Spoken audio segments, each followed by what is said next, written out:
तोशा खाना केस में गिरफ्तारी के बाद अटक जेल में कैद चेयरमैन पाकिस्तान तहरीक इंसाफ इमरान खान की सज़ा के खिलाफ दायर दरख्वास्त पर इस्लामाबाद हाई कोर्ट ने महफूज फैसला सुनाते हुए उनकी सज़ा मुअत्तल कर दी है।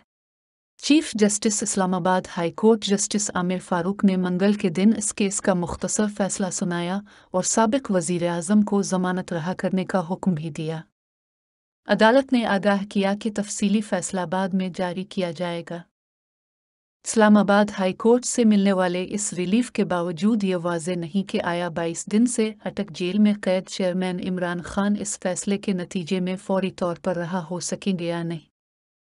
ये फैसला आने से कुछ देर कबल इमरान खान के वकील सलमान सफदर की जानिब से चेयरमैन PTI को किसी और केस में गिरफ्तार न करने की दरख्वास्त भी इस्लामाबाद हाई कोर्ट में दायर की जा चुकी है।